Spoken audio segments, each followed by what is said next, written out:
Millionaire Teacher by Andrew Hallam. Picture this. A gleaming Jaguar pulls up, the kind that costs $250,000 in Singapore. Out steps a woman dripping in luxury, designer clothes, a Rolex catching the sunlight, living in a house that could grace the cover of an architecture magazine. Her husband's an investment banker. Everything about her screams wealth. Then she hands you a check for $150. You deposit it, and bounce. Insufficient funds. Weird, right? Maybe just a mix-up, except it happens again, and again, like clockwork. This actually happened to Andrew Hallam, the author of the book we're diving into today. And here's the kicker. This seemingly wealthy woman reveals one of the most important truths about money. The people who look rich and the people who are rich, often completely different humans. The world is packed with folks driving cars they can't afford, living in houses that own them instead of the other way around. They're prisoners of an image, running on a hamster wheel of debt, forever chasing a lifestyle that keeps real wealth just out of reach. But here's the exciting part. What if there's a better way? What if someone completely ordinary, say a high school English teacher on a modest salary, could become a debt-free millionaire in their 30s without inheriting a dime or gambling on cryptocurrency? No magic. No lottery tickets. Just a straightforward plan anyone could follow. That's exactly what Andrew Hallam did. And that's what his brilliant book, Millionaire Teacher, The 9 Rules of Wealth You Should Have Learned in School, is all about. This isn't one of those dense finance books that puts you to sleep with charts and jargon. This is your roadmap, a collection of powerful, simple truths that somehow never made it into our classrooms. Today, we're walking through those 9 rules together. By the time we're done, you'll understand why looking wealthy and being wealthy are completely different games. You'll discover what Albert Einstein allegedly called the 8th wonder of the world, a force so powerful it can turn modest savings into millions. And you'll learn an investing strategy so simple and effective that it beats over 90% of professional money managers while taking you less than an hour a year to maintain. This isn't about getting rich quick, it's about getting rich for sure. The journey to wealth doesn't start with some brilliant stock tip or secret formula. It starts with something almost disappointingly simple: perspective. When Andrew Hallam was 15, he was riding shotgun in his dad's beat-up 1975 Datsun. Curious about their speed, he leaned over to check the dashboard and noticed the speedometer was completely busted. "Dad," he asked, "how do you even know how fast we're going?" His father just grinned and told him to fold back the floor mat. Andrew did, and there it was. A fist-sized hole rusted straight through the floor, the asphalt rushing by underneath. "Who needs a speedometer," his dad said with a laugh, "when you can watch the road through the floor?" Now, this isn't just a funny story about a junky car. It's a profound lesson about perspective. The next year, Andrew bought his own car with money he'd saved bagging groceries, a 6-year-old Honda Civic. The speedometer worked perfectly, and there wasn't a draft blowing up from the floorboards. But here's the thing. Because his benchmark for a good car was that rusty Datsun with a literal hole in the floor, his modest Honda felt like a luxury limousine. He felt rich. And that's the first rule of wealth. Spend like you want to grow rich. Your perspective dictates your spending habits. The surest path to building wealth is spending far less than you earn. But in a world constantly screaming at you to buy more, upgrade faster, and keep up with the Joneses, who, by the way, are probably drowning in debt, how do you actually do that? You change your benchmark. Instead of comparing yourself to people with more, you cultivate genuine appreciation for what you already have. This isn't about living like Scrooge, it's about being intentional. Understanding what Hallam calls the Hippocratic rule of wealth. Above all, do no harm to your financial future. Every dollar you blow on something you don't really need is a dollar that can't work for you. And as we'll discover, a single dollar, given enough time, can become a powerful soldier in your wealth-building army. This mindset applies to everything, but especially to the 2 biggest wealth destroyers for most people: cars and houses. Let's talk cars first. If you want to be a millionaire, should you drive a millionaire's car? Absolutely. But what car is that? A BMW? A Mercedes? Here's the surprise.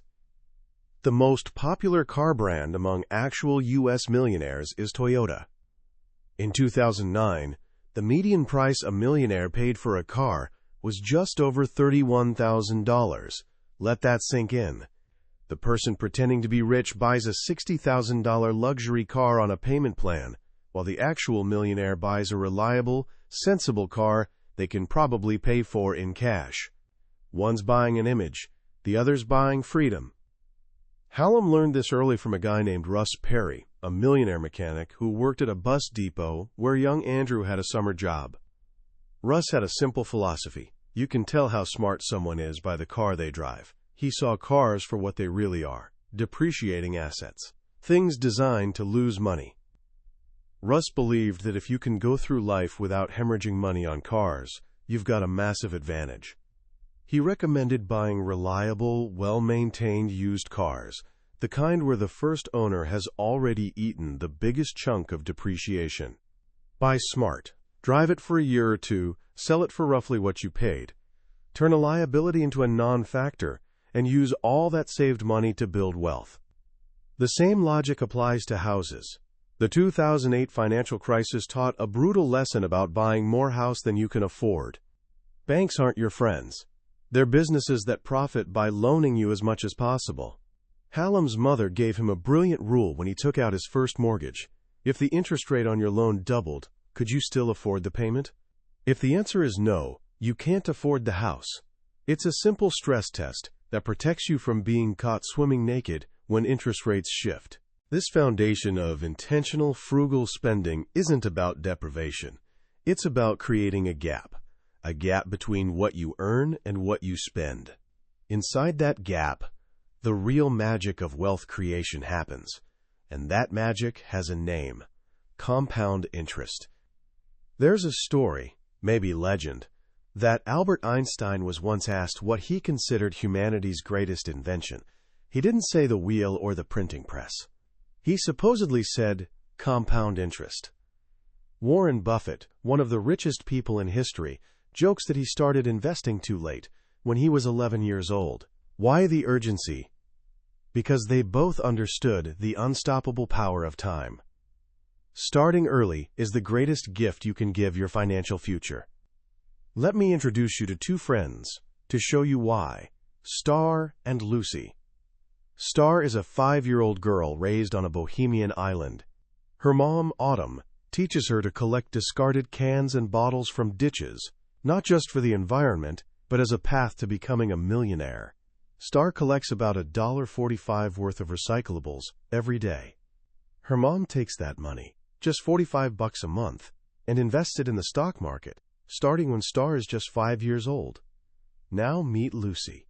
She grows up in New York City, becomes a high-powered investment banker, and lives the dream life. BMW in the garage, fancy restaurants, designer everything. She doesn't start saving until she hits 40, but when she does, she goes all in, investing $800 every single month, nearly 18 times more than Star.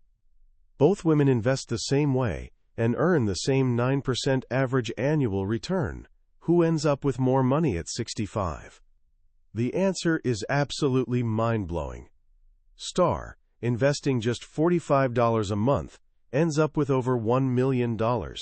Specifically, $1,050,180. The total she invested out of her own pocket over 60 years?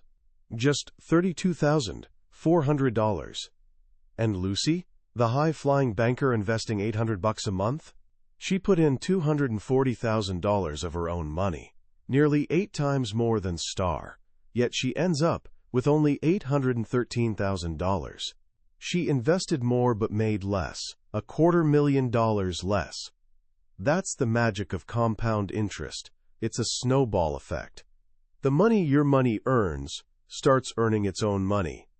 When you start early, your snowball has a very, very long hill to roll down.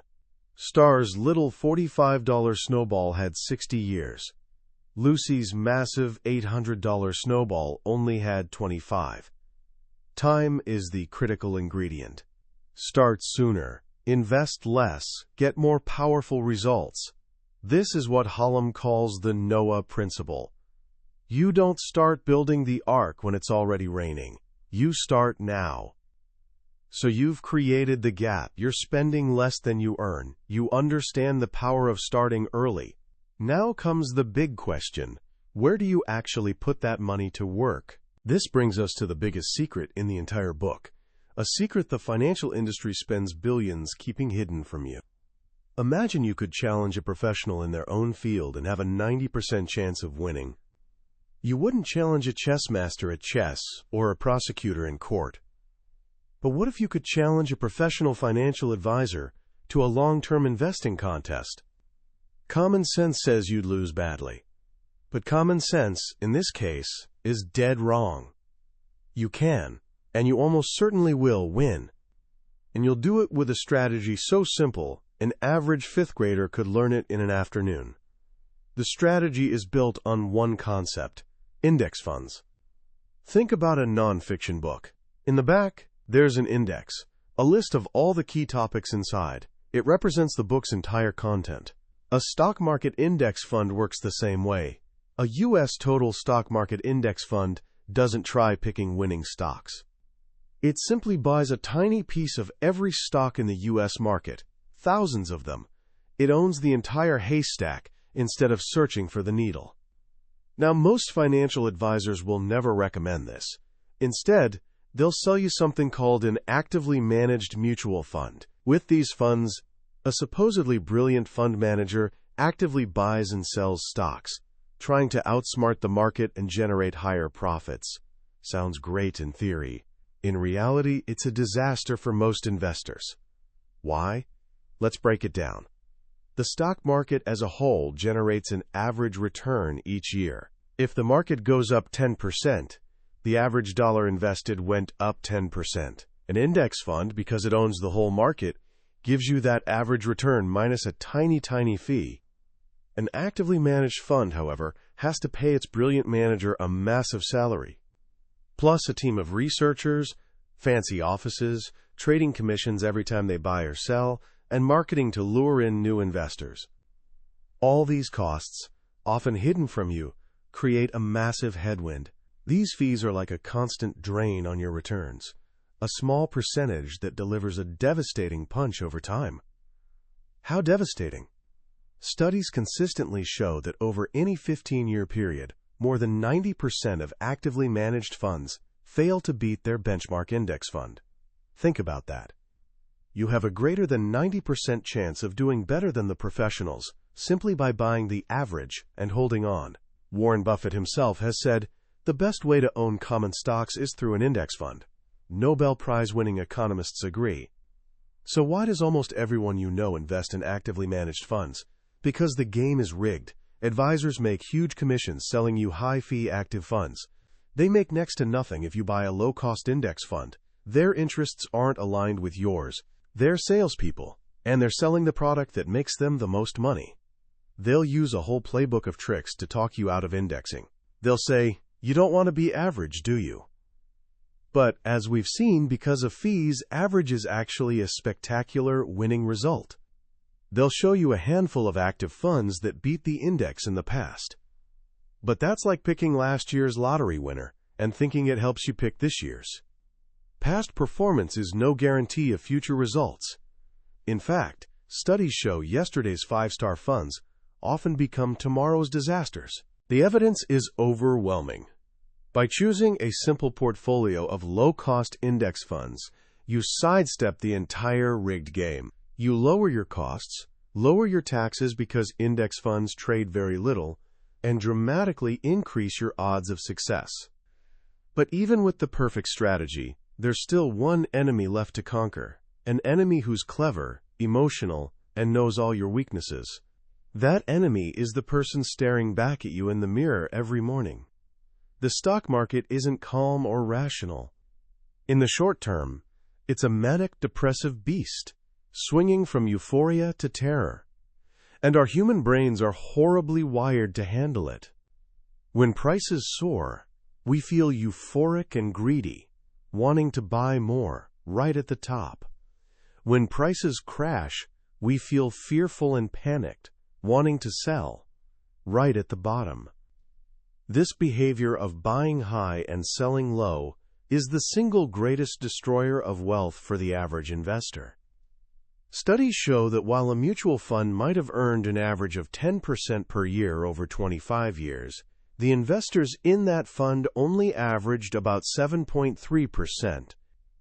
That 2.7% gap is the cost of irrationality. It's the price people pay for letting fear and greed drive their decisions. Over a lifetime, that small gap can cost you hundreds of thousands of dollars. So how do you conquer the enemy in the mirror?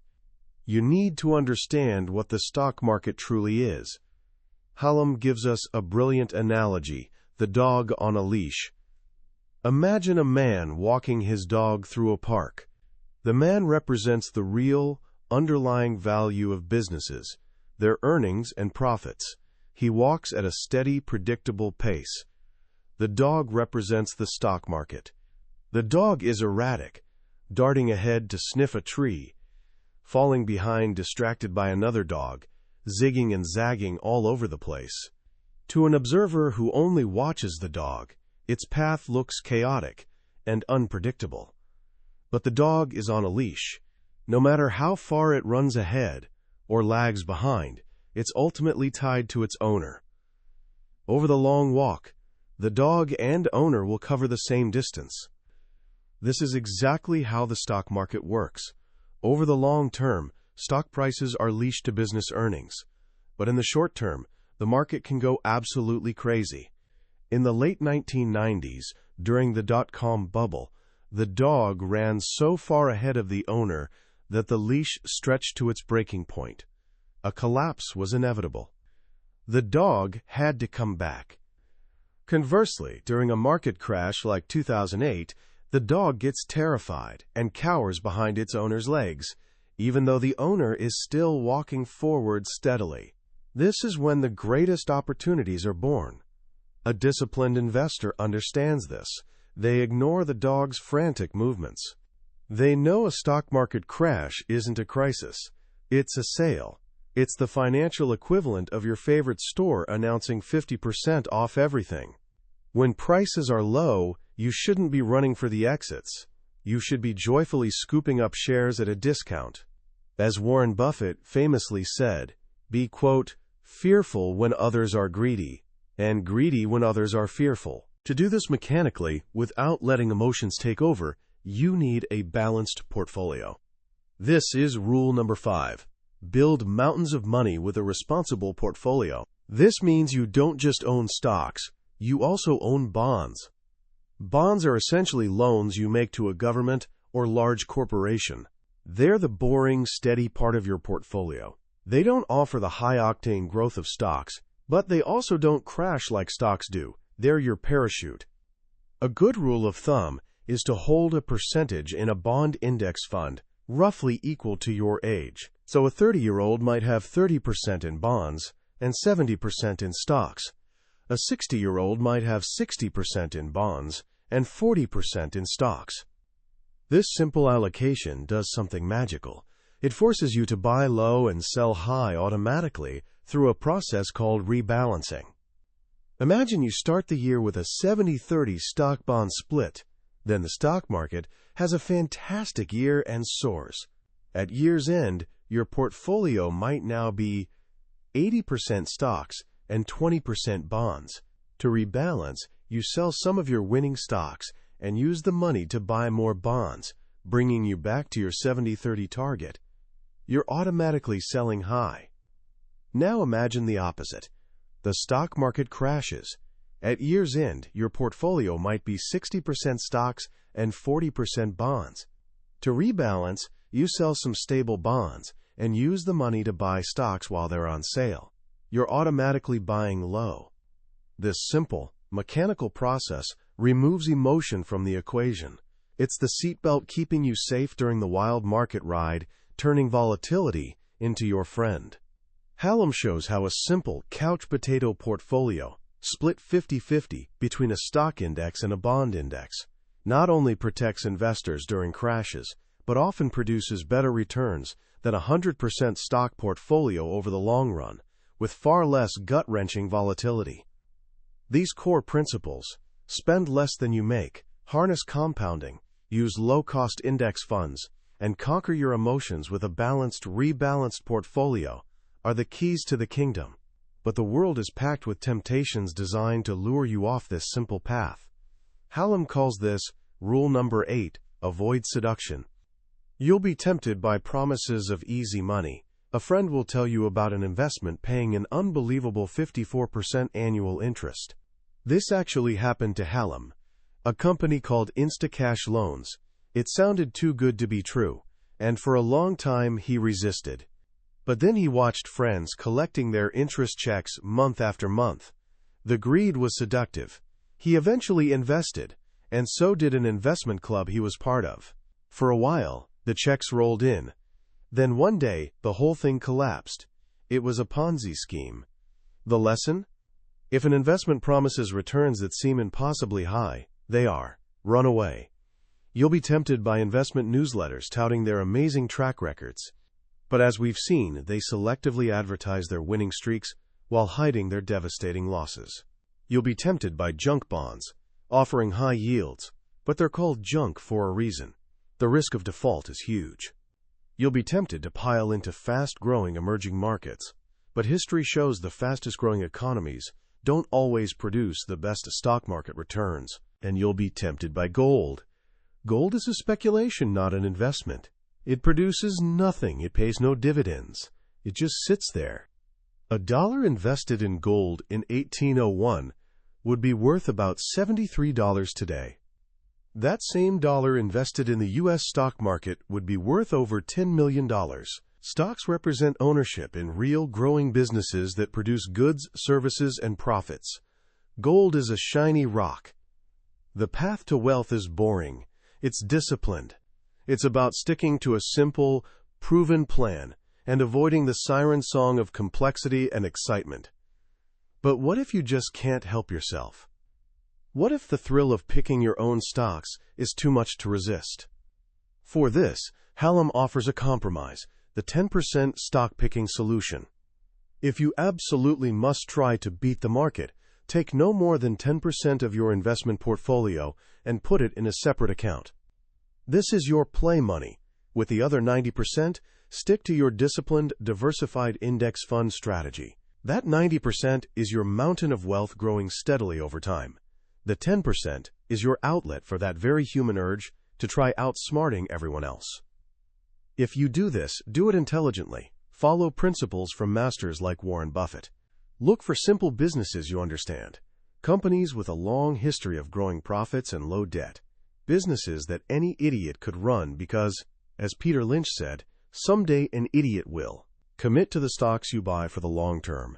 Treat them as businesses you own, not lottery tickets.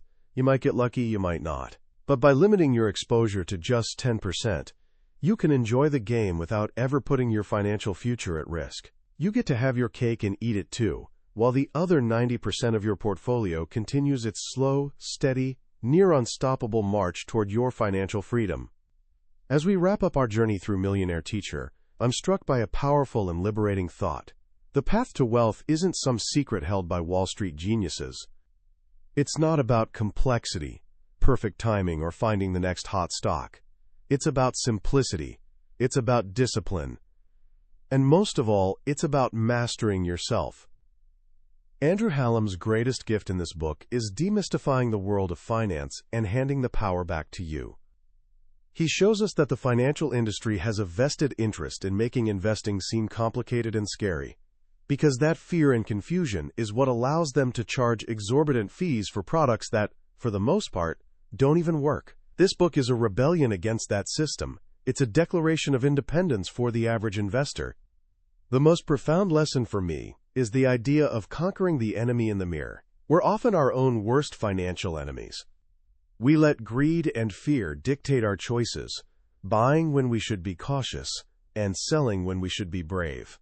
Hallam's framework, Specifically, the mechanical process of rebalancing a portfolio of stock and bond index funds is more than just a financial strategy.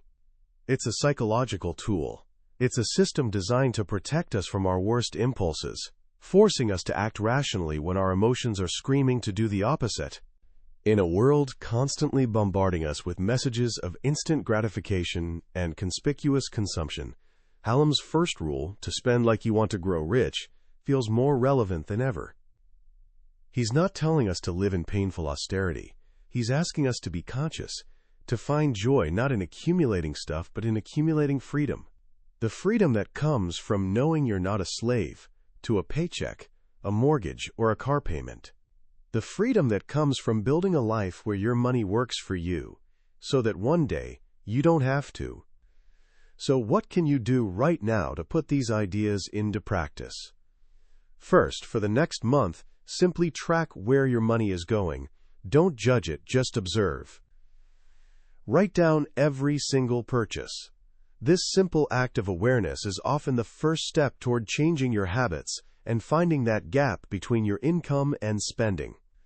Second, go online and look up a low-cost total stock market index fund and a total bond market index fund from a reputable, low-cost provider like Vanguard. You don't have to invest a penny, just look at them, familiarize yourself, see how simple and accessible they are. This demystifies the process and makes it feel real and achievable. And third, the next time the stock market has a scary drop and the news is full of panic, remember the dog on the leash. Remember it's just a sale.